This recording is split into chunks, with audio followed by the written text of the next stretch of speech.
10 tane bilinchikdan 10 kishiga yetadigan muz qaymoqdan ham zo'r ketadigan juda mazali tort tayyorlaymiz. 400 ml sutga 3 ta tuxum, 50 gram shakar, 4 osh qoshiq pista yog'i, yarim choy qoshiq tuz, vanilin, 1 piyola un, 30 gram kakao solib, yaxshilab mikser qilib olamiz. Qizib turgan tovada ketma-ket u yoq bu yog'ini o'girib pishirib olamiz. Krem uchun 100 gram yumshatilgan saryonni oqarguncha ko'pirtirib olib, 300 gram gretsiya yogurt qo'shib, bitta mikserda aralashtirib, xolodilnikka qo'yib turamiz. 300 gram muztakkina qaymoqqa 150 gram qand upasini solib, mikser tezligini sekin-sekin ko'tarib, shunaqa krem holiga kelguncha ko'pirtirib olamiz. Endi bunga boyagi saryoli kremimizni ham aralashtirib, ikkiga bo'lib, bir qismiga 50 gram kakaoni 50 ml sut bilan aralashtirib, olovda eritib olib, sovigandan keyin kremimizni yarmiga aralashtirib olamiz. Tayyor bo'lgan kremlarni qopchalarga solib, bilinchiklarni har bir qavatiga bir gal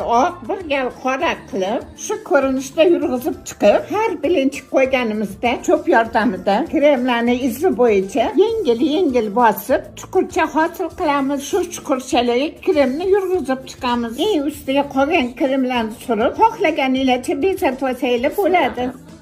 Bay, mana yumshoqligini